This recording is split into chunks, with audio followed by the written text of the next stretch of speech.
نحمدہ و نصلی علی رسولہ الکریم اما بعد۔ ہماری زندگی کا حاصل یہ ہے کہ ہم چاہتے ہیں کہ ہمیں جنت نصیب ہو، مرنے کے بعد ہمارے حق میں اچھا فیصلہ ہو، تو اس کے لیے کچھ چیزوں کی ضرورت ہوتی ہے۔ خاص طور سے آدمی کیا کھاتا ہے، کیا پیتا ہے، کیا پہنتا ہے، کیسے کماتا ہے، ان سب چیزوں کی اہمیت بہت اسلام، ان کی شرعی حیثیت اسلام میں بہت زیادہ ہے۔ اللہ تبارک و تعالی قرآن مجید کے اندر ارشاد فرماتا ہے وَلَا تَأْكُلُوا أَمْوَالَكُمْ بَيْنَكُمْ بِالْبَاطِلِ، تم لوگ آپس میں اپنے مال کو، اپنی دولت کو باطل طریقے سے مت کھائیے۔ اس کا مطلب کیا ہے؟ اس کا مطلب یہ ہے کہ جس کو ہم مال سمجھتے ہیں، پیسہ سمجھتے ہیں، دولت سمجھتے ہیں، وہ کسی بھی شے میں کیوں نہ ہو، چاہے وہ روپے کی شکل میں ہو، چاہے زمین کی شکل میں ہو، چاہے اور بھی سونے چاندی یا کسی بھی شکل میں کیوں نہ ہو، کسی کا کوئی مال غصب نہیں کرے گا۔ اگر کوئی آدمی اپنے کسی مال کو کسی سے حاصل کر رہا ہے اور اس کا وہ طریقہ ناجائز ہے، حرام ہے، تو وہ مال کی بڑی اس کے حق میں کیا ہے، اسلام نے بڑی وعیدیں سنائی ہے۔ آپ دیکھیں گے قرآن مجید میں ایک اور جگہ اللہ تبارک و تعالیٰ نے ارشاد فرمایا کہ وَاعْلَمُوا أَنَّمَا أَمْوَالُكُمْ وَأَوْلَادُكُمْ فِتْنَةٌ، آپ لوگ جان لیجئے کہ آپ کے جو مال ہے اور آپ کی جو اولاد ہے یہ دونوں فتنہ ہے۔ یہی مال اور دولت کو اللہ تبارک و تعالیٰ نے قرآن مجید میں دوسرے جگہ میں نعمت بتائی ہے۔ اب یہ نعمت اور یہ فتنے میں یہ اس وقت نعمت ہوتی ہے اس شخص کے ہاتھ میں دولت آئے جو آدمی نیک ہو، نیک سیرت ہو، اور اسے اس بات کا احساس ہو کہ اس کی دولت کو کیسے استعمال کرنا ہے۔ تو آدمی اللہ کے راہ میں مال خرچ کرتا ہے، اللہ کا حق ادا کرتا ہے، بندوں کا حق ادا کرتا ہے، دین کے نام پہ اپنا پیسہ لگاتا ہے، تو اس وقت یہ مال اس کے لیے نعمت ہوتی ہے۔ لیکن یہی مال جب ایک برے شخص کے ہاتھ میں جائے اور یہی مال ایک گنہگار شخص کے ہاتھ میں جاتا ہے، تو مثال کے طور پہ آدمی اس پیسوں سے شراب پیے یا پھر اسے کسی کے خلاف ظلماً استعمال کرے یا کسی اور بھی برائیوں میں، بے حیائیوں میں، ایسے ہی اسی مثل کی جو چیزیں ہوتی ہیں، ان برے چیزوں کے لیے جب آدمی اپنے مال کا استعمال کرتا ہے تو یہ مال اس کے حق میں فتنہ ہو جاتا ہے۔ فتنے کا آسان مطلب یہ ہے آزمائش، اور یہ فتنہ جب آدمی فتنے میں ملوث ہوتا ہے اس وقت اس کا دین اور ایمان اس سے دور ہونا شروع ہو جاتا ہے آدمی کا۔ اب ہمارے درمیان میں ایسے بہت سے ہمارے حضرات ہوتے ہیں جو مال اور دولت کے لیے پتہ نہیں کیا کیا کرتے ہیں، مال کیسے کمانا ہے اور اس کو حاصل کرنے کے کیا طریقے ہوتے ہیں، حلال اور حرام طریقوں کی تمیز انسان کے اندر ہونی چاہیے۔ ہر مسلمان ہونے کے ناطے ہمارا فرض ہے کہ ہم اپنے مال جو ہم حاصل کر رہے ہیں، ہم اس مال کو کیسے حاصل کر رہے ہیں، اس پر ہماری نظر ہونی چاہیے۔ اب دیکھیے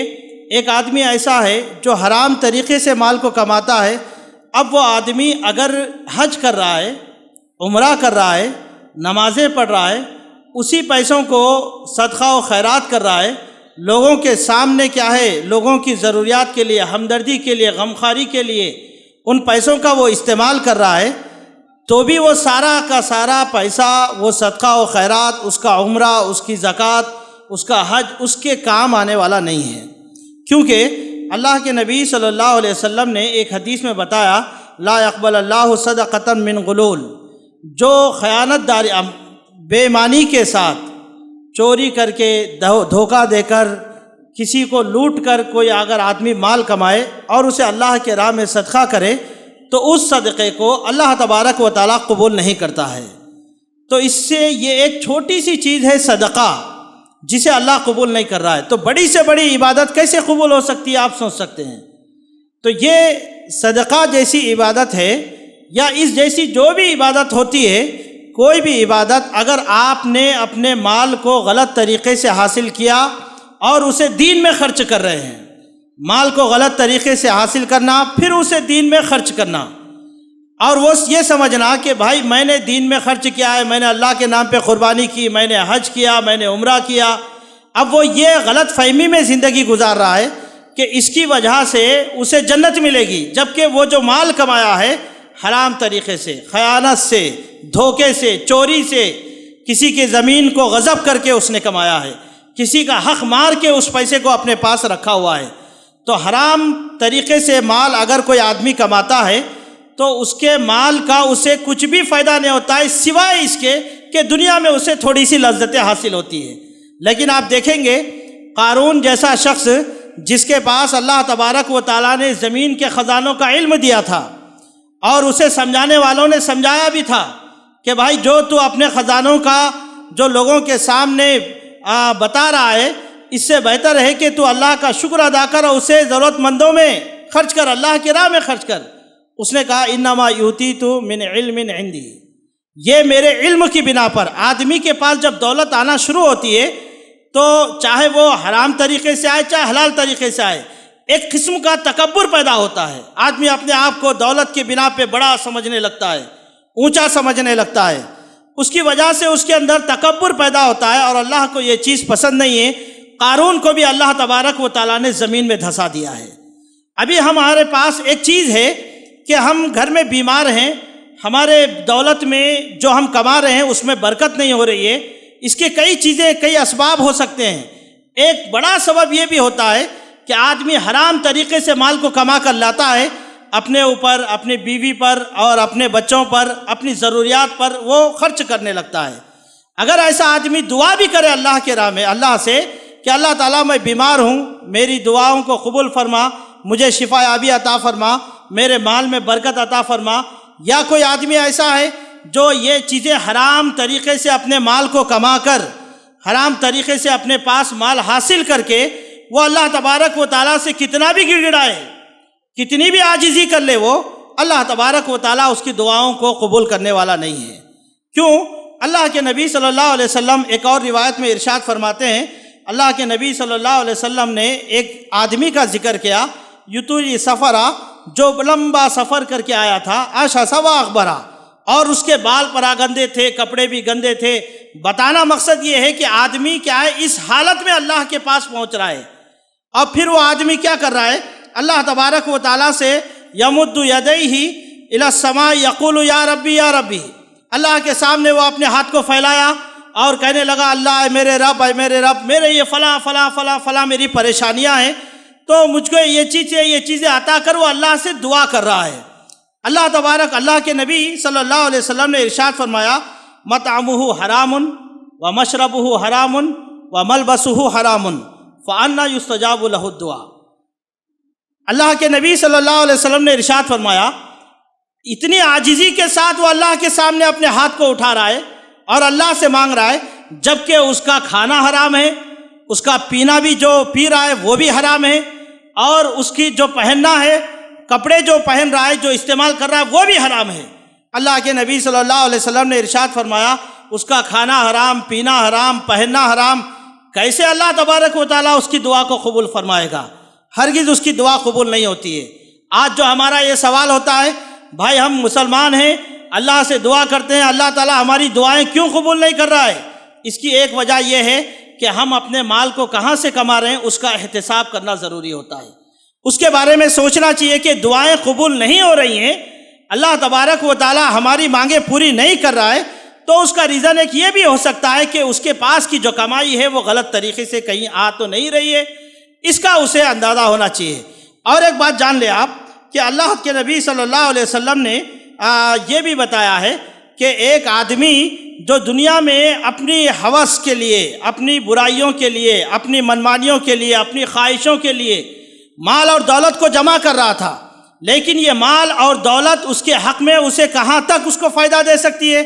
بظاہر وہ دنیا میں تھا تو دنیا میں اس کو جو فائدہ تھا ظاہری طور پر اس نے حاصل کیا، لیکن جب مر جاتا ہے، اللہ کے نبی صلی اللہ علیہ وسلم ایک صحیح ترمذی کی روایت میں ارشاد فرماتے ہیں، جب بندہ مر جاتا ہے تو قبر اس کے ساتھ میں، اس کی میت کے ساتھ میں تین چیزیں چلتے ہیں، ایک ہوتا ہے مال، اور ایک ہوتا ہے اس کے رشتہ دار، اور ایک ہوتا ہے اس کا عمل۔ جب وہ قبر میں چلا جاتا ہے تو وہاں پر سے اس کا مال اور اس کے رشتہ دار واپس آتے ہیں۔ ایک اور روایت میں اگر آپ دیکھیں گے، اس کی صراحت ایسی ملتی ہے کہ بندے کے دین دنیا میں 3 دوست تھے اس کے، ایک تھا اس کا مال، اور ایک تھی اس کے رشتہ دار، اور دوسرا اس کا عمل۔ جیسے وہ مرنے کے قریب میں آ گیا، سکرات کے عالم میں پہنچ گیا، اب وہ پریشان تھا، اس نے اپنے مال کو دیکھا اور مال سے یہ التجا کی کہ بھائی میرا دوست ہے، دنیا میں میں تیرے پہ بھروسہ کرتا تھا، تیری ذریعے سے کیا ہے میں اپنی پریشانیاں، مصیبتیں، تکلیفوں کو میں دور کرتا تھا، اب میں اس حالت میں پہنچ گیا ہوں، کیا کر سکتا ہے میرے لیے؟ مال کیا کرے گا؟ مال آئے گا، اس سے کہے گا کہ تو دنیا میں میرے لیے کیا کیا کرا، وہ بات الگ ہے، لیکن میں اب تیرے لیے اتنا ہی کام آ سکتا ہوں کہ میں تیرے کفن کا انتظام کر سکتا ہوں۔ بس آدمی جو اپنی زندگی میں جھوٹ بول کے، حرام طریقے سے دھوکہ دے کر، لوگوں کے زمینوں کو غصب کر کے، کیسے چوری کر کے اپنے مالوں کو کما کے رکھ رہا تھا، بلڈنگیں بنا رہا تھا، افسوس کی بات ہے کہ وہ بلڈنگ آج اس کو جگہ نہیں دے رہی ہے، وہ مال اس کو جان سے بچا نہیں رہی ہے، موت سے نہیں بچا رہی ہے اس کو، اور وہ مال اس کا صرف کفن کا کام کرے گا اور اپنا راستہ چھوڑ دے گا، وہیں پر اس کا ساتھ ختم ہو جاتا ہے۔ پھر رشتہ دار بھی اسے قبر تک پہنچا کے واپس آ جائیں گے، اب اس کے ساتھ جانے والا ہوگا صرف اس کا عمل۔ تو اسی لیے اپنی زندگیوں کو مال اور دولت کے چکر میں اپنے ایمان کو خراب نہیں کرنا چاہیے۔ اللہ تعالیٰ نے قرآن مجید میں ارشاد فرمایا، الہاکم التکاثر حتی زرتم المقابر، تم اتنا دولت کو حاصل کرنے میں اتنا مہو ہو گئے کہ قبر میں پہنچ گیا انسان، قبر تک جا رہا ہے، لیکن آخری وقت میں بھی اسے اپنی دولت کی فکر ہو رہی ہے، اور یہ دولت اس وقت بھی اس کے کام کو نہیں آ رہی ہے۔ کتنے لوگ ہیں اپنے مال اور دولت کو جمع کر کے رکھ رہے ہیں، الذی مالہ، اللہ تبارک و تعالیٰ نے ارشاد فرمایا، الذی جمع مالہ وعددہ، اپنے مال کو جمع کر کے رکھا اور اس کو گنتے رہا وہ زندگی بھر، لیکن وہ مال اس کا، وہ یہ سوچ رہا تھا اس کا مال اس کے حق میں کچھ اچھا کرے گا، نہیں ہوا، مال نے بھی اس کا ساتھ چھوڑ دیا، اور قیامت کے دن اللہ تبارک و تعالیٰ جھنجھوڑ دینے والی، توڑ دینے والی عذاب میں اس کو اللہ تبارک و تعالیٰ ملوث کر دے گا، ڈال دے گا۔ تو میرے بھائیوں، یہ چند باتیں ہیں جس کو ہم اپنی زندگی میں سمجھیں کہ مال اور دولت انسان کے لیے اس وقت فتنہ بن جاتی ہے جب اس کے ذریعے سے کیا ہے وہ برائی کے راستے پہ جاتا ہے، یا اس مال کے ذریعے سے برا کام کرنا شروع کر دیتا ہے۔ تو یہ سب چیزیں کیا ہے، ہم اس کا اہتمام کریں اور احتیاط کریں کہ ضروری ہے کہ ہم اپنے مال کو کہاں سے کما رہے ہیں اور کہاں پر خرچ کر رہے ہیں۔ اللہ کے نبی صلی اللہ علیہ وسلم نے ایک روایت میں بتایا، قیامت کے دن انسان اپنے قدم کو اس وقت تک نہیں بڑھا سکتا ہے جب تک کہ اس سے 4 سوالوں کے جواب اس سے نہ پوچھے جائیں۔ اس میں سے وعن مالہ فیما اکتسبہ من این اکتسبہ،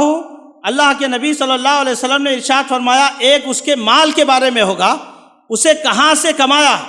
اور فیما انفقہ، اور اسے کہاں لے جا کے اس نے خرچ کیا۔ تو ہماری پاس جو ہماری دولت ہے، ہمارا جو مال ہے، چاہے وہ روپیوں کی شکل میں ہو، بینک بیلنس کی شکل میں ہو، سونے چاندی کی شکل میں ہو، یا اور بھی کسی شکل میں کیوں نہ ہو، مگر اس میں کیا ہے ہم اللہ کا حق ادا کریں، بندوں کا حق ادا کریں، کیوں، ورنہ یہ مال کیا ہے ہمارے لیے فتنہ بن سکتا ہے۔ اللہ تبارک و تعالیٰ سے دعا ہے، اللہ تبارک و تعالیٰ ہمیں حرام طریقے سے مال کمانے سے بچائے، محفوظ رکھے، اور حلال روزی کھانے کی ہمیں توفیق عطا فرمائے، آمین یا رب العالمین۔